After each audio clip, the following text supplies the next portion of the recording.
राजा ने कहा कि मुनिराज आप जो दंड दो मैं इनको दूंगा। मुनिराज ने इशारे से कह दिया कि मैंने कुछ नहीं किया, मेरे गुरु महाराज ने कहा था मैं यहाँ खड़ा हूँ, मैं यहाँ खड़ा हूँ। राजन उन चारों मंत्री को ले जाके मुंह काला करके गधे पर बिठाल के नगर से बाहर कर देता है, नगर से बाहर कर देता है, नगर से बाहर कर देता है। पहले ही करेला और फिर नीम चढ़ा, पहले मिथ्या दृष्टि और फिर ईर्ष्या और क्रोध की अग्नि में जलने लगे। मैं देख लूंगा इन नंगों को, इनके कारण मेरी नौकरी गई, मेरा मंत्री पद गया, मैं एक एक को चुन चुन के मैं देख लूंगा, सबको निपटा दूंगा। निकल गए, निकाल ही दिया था, निकल गए भटकते भटकते भटकते भटकते। अब कहीं ना कहीं तो रोटी पानी की व्यवस्था करनी थी, कहीं ना कहीं तो रोटी पानी की व्यवस्था करनी थी। भटकते भटकते उस उज्जैन नगरी से वहाँ उत्तर भारत में वह हस्तिनापुर के पास पहुँचते हैं। हस्तिनापुर के पास पहुँचते हैं जहाँ महापद्म और लक्ष्मीमती दोनों राजा रानी अपना धर्मपरायण नीति के योग्य राज्य करते थे। और उस महापद्म को समय पे वैराग्य होने से अपने ज्येष्ठ पुत्र को पद्मराय को राज्य सौंपकर अपने एक बेटे विष्णु कुमार के साथ उन्होंने दीक्षा ले ली थी। अभी पद्मराय वहाँ का राजा था। उन्होंने पता कर लिया कि राजा को मंत्रियों की आवश्यकता है, मंत्रियों की आवश्यकता है। वे अपने चातुर्य से, बुद्धिमत्ता से, अपनी होशियारी से, नीति आदियों से पद्मराय के मंत्री बन गए। और मंत्री बनकर अब काम सिद्ध हो ही गया था, नौकरी मिली गई थी, मंत्री बन ही गए थे। अब और राजा को खुश करते हुए कुछ प्रलोभन से उन्होंने कहा कि राजन, अब बहुत दिनों से मैं देख रहा हूँ चिंतित हो, हम अभी अभी आपके चरणों की सेवा करने आए हैं, आप हम जैसे दास, हम जैसे सेवक मिलने पर भी चिंतित हो, मुझे अच्छा नहीं लग रहा। आप बताइए क्या कारण है, मुझे बताइए क्या कारण है। कोई पूछने वाला, सद्भावना देने वाला मिलता है तो मन की बात निकल ही पड़ती है, निकलती ना माँ? थोड़ा सा प्रेम दुलार अपनापन मिलता है कि मन की बात निकल पड़ती है। वह पद्मराय कहता है कि कुंभपुर का एक राजा है सिंहबल, जो कई दिनों से मुझे त्रस्त कर रहा है, बस उसे जीतना है। युद्ध से तो आज तक मैं जीत नहीं पाया, कई बार युद्ध किया, पर मैं उसको चरणों में गिरा देखना चाहता हूँ। उन चारों की एक दूसरों को आंखों आंखों ही देखकर इशारा करते हुए उनका मुखिया बलि मंत्री कहता है, राजन इतनी सी बात, ये तो मिनटों का खेल है, मैं तो मिनटों में करके लाऊंगा। और चारों ने एकांत में षड्यंत्र रचते हुए ऐसा भेष बनाकर वे उस कुंभपुर में पहुंचे और सिंहबल राजा को पकड़कर राजा के चरणों में पटक दिया।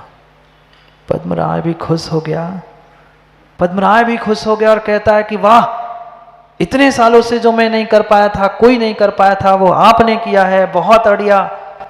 और खुश होकर कहता है, बोलो बोलो कि आप इसके बदले में चाहते क्या हो? आपने इतना बड़ा श्रेष्ठ कार्य किया है, आप इसके बदले में चाहते क्या हो? इधर खुश होकर राजा ने वरदान तो दे दिया। वो कहते, राजन आपको खुशी खुशी वरदान देना होगा। वो कहता, मैं सब कह रहा हूँ, क्या चाहिए तुम्हें? आधा राज दे दूँ, आधी संपत्ति दे दूँ, कि तुम्हें कुंभपुर तुम्हें दे दूँ? आप बोलो तो क्या चाहिए? तुम जो बोलो वह मैं तुम्हें देने के लिए तैयार हूँ। क्योंकि अंदर ही अंदर इन चारों मंत्रियों ने पता कर लिया था चारों मंत्रियों ने पता कर लिया था, वे जो 701 नंगे थे, कौन? अकंपनाचार आचार्यों के साथ 700 जो मणिराज थे, वे विहार करते करते उस हस्तिनापुरी नगरी पे ही पहुंचे थे। और ईर्ष्या की भावना जागृत हुई। अहो धन्य है माँ ईर्ष्या, माँ धन्य है वो ईर्ष्या।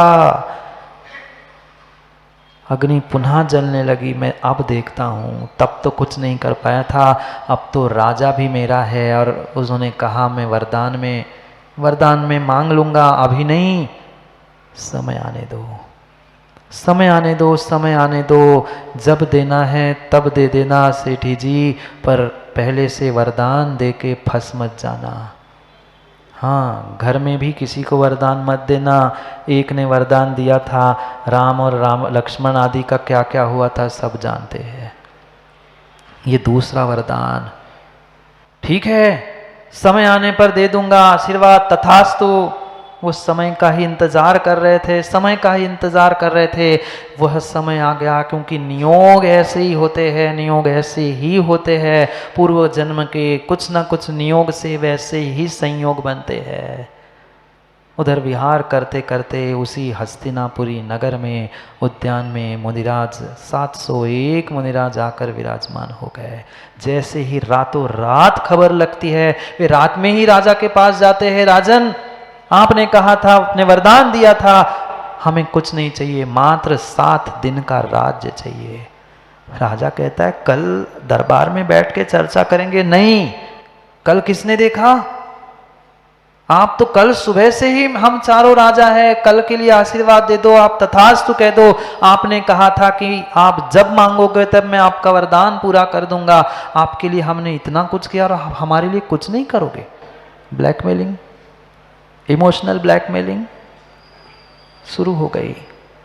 राजा ने भी कहा इतना सीधा साधा संतोष भाई राजा नहीं होना चाहिए, इतना भी सीधा साधा नहीं कि दुनिया की बेवकूफ़ी भी ना समझ पाए आंख बंद करके। सीधा सरल तो होना चाहिए, धर्मात्मा भी होना चाहिए, पर इतना नहीं कि आंखों के सामने कोई गलत कर रहा हो और आंख बंद कर बैठे। हमें उस ज़्यादा समझदार की समझदारी ना समझ में आए। इतनी भी सरलता अखिलेश पंडित जी सरलता नहीं है, ये तुम्हारी मूर्खता है। 100% सरल ही होना धर्म है, धर्मात्मा को सरल ही होना चाहिए, पर इतनी सरलता भी सरलता नहीं है, वह कहीं न कहीं मूर्खता है। सामने गलत करते हुए भी तुम्हें समझ में आ रहा है इनका रात में आकर वरदान मांगना कुछ ना कुछ गड़बड़ है, पर फिर भी कहा ठीक है, कल से तुम्हें 7 दिन का राज दे दिया। इधर रातों रात उन्होंने जहाँ मुनिराज जिस उद्यान में जिस स्थान पर बैठे थे वहाँ पर यज्ञ शुरू कर दिया। नरमेध यज्ञ, पशुमेध यज्ञ, निरपराध कितने सारे जीव, तिर्यंच, मनुष्य जो मिले उनको वहाँ जलाने का, हवन में यज्ञ में डालने का प्रयास शुरू हो गया। कहाँ माँ? मुनिराज बैठे हैं उद्यान में, उस बगीचे में, और बगीचे के चारों तरफ से बाड़ी लगा ली। अब भागता कहाँ है? सबके सामने मेरी इंसल्ट की थी ना, अब मजा चखाता हूँ। ज्ञानी दूसरों को मजा चखाने के चक्कर में तो अपनी मजा कब चखेगा? हर इंसान यही सोचता है मैं चखा लूँगा अच्छी मजा। दूसरे को मजा चखाने के चक्कर में सुबह जी आज का इंसान अपनी ज़िंदगी की मजा ले नहीं पा रहा है। चखाओ दूसरों को मजा। बाड़ी लगा दी। 700 मुनिराज और आचार्य भगवंत वह समझ गए थे, निमित्त ज्ञानी थे ही, पहचान लिया था कुछ ना कुछ अहित होने वाला है। इसलिए उन्होंने जैसे ही दूसरे दिन वह बाहर यज्ञ शुरू हो गया, वह जब तक उपसर्ग दूर नहीं होगा तब तक आहार जल पानी का त्याग करते हुए उतने समय के लिए उन्होंने मां सल्लेखना ले ली। उपसर्गे दुर्भिक्षे निर्जुरतायाम च निह प्रतिकारे। आचार्य भगवंतों ने कहा है जो कोई ऐसा उपसर्ग आ जाए, कोई ऐसी आपत्ति विपत्ति आ जाए, ऐसा प्रतिकार, ऐसा रोग हो जाए जिसका प्रतिकार नहीं हो सकता, मुनिराजों को वही बैठे बैठे समाधि सल्लेखना ग्रहण करनी चाहिए। गुरु आज्ञा सर्वोपरि मानते हुए 701 निर्ग्रंथ उस उपसर्ग के कारण समाधि में लीन हो गए। गुरु ने कहा था जब तक उपसर्ग है तब तक समाधि है, अगर उपसर्ग दूर हुआ तो कोई बात नहीं, और नहीं हुआ तो भी कोई बात नहीं। तैयार थे वे सब मुनिराज और बैठ गए ध्यान में। इधर उपसर्ग दिन ब दिन बढ़ता गया।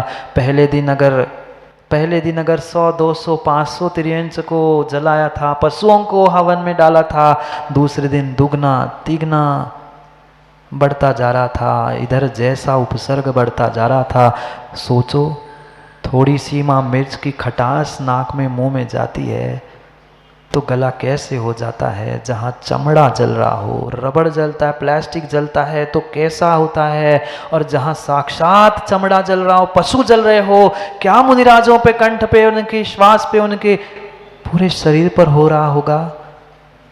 फिर भी वे ध्यान में थे।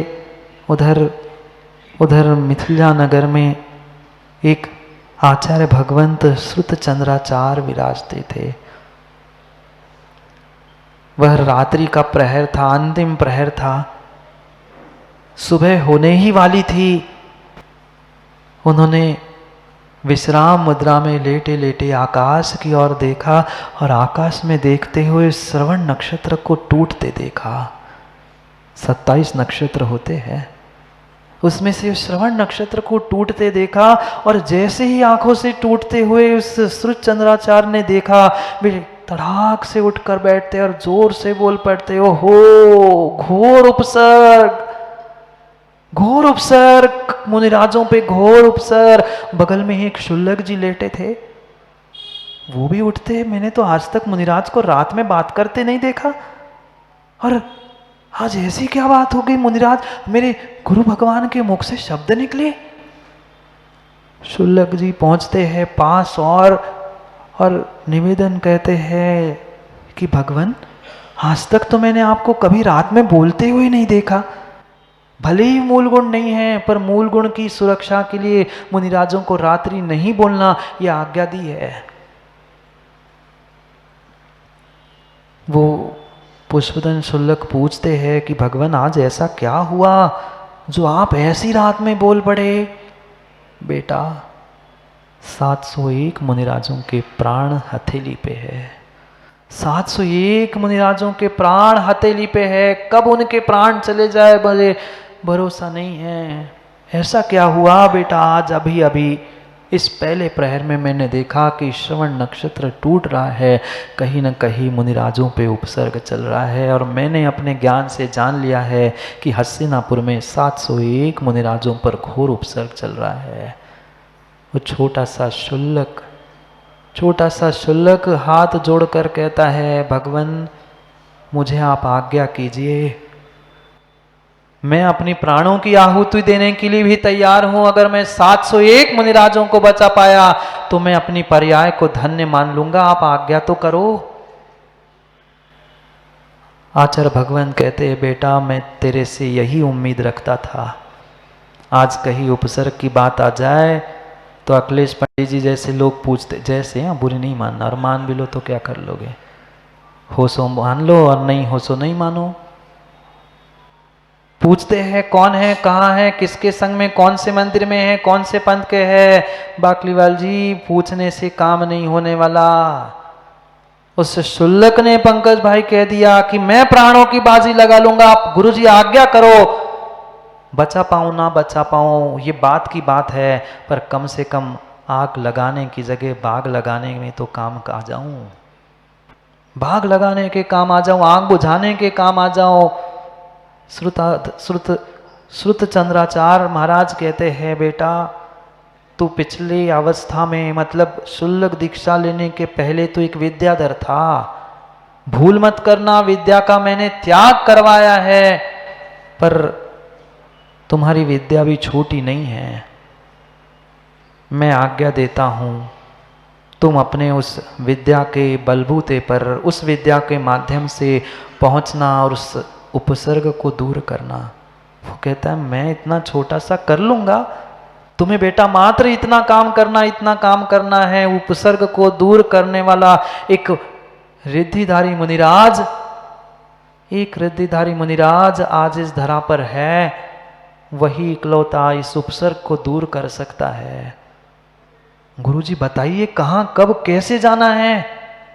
ना समय, ना काल, ना कुछ। उसने कहा गुरुजी आज्ञा दो, मैं आपकी आज्ञा से बिल्कुल विद्या का अवलंबन लेके विद्या के माध्यम से वहां पहुंचता हूं। उन्होंने कहा पास ही में धरणीधर पर्वत है, वहां मुनिराज विष्णु कुमार विराजते हैं और उनको विक्रिया रिद्धि सिद्ध हो चुकी है। पर ध्यान रखना उनको अभी पता नहीं है कि उनको रिद्धि सिद्ध हुई है, क्योंकि जो रिद्धि सिद्धि के पीछे लगता है उन्हें कभी रिद्धि सिद्धि सिद्ध नहीं होती, उनको बोध ही नहीं है। तुम जाके इतना भर कह देना कि श्रुतचंद्राचार्य ने समाचार भेजा है कि हस्तिनापुर में ऐसे 701 मुनिराजों पे उपसर्ग हो रहा है और आपके पास विक्रिया रिद्धि है, आप बहुत कुछ कर सकते हो, आप शीघ्रता से पहुंचे और 701 मुनिराजों का उपसर्ग दूर करें।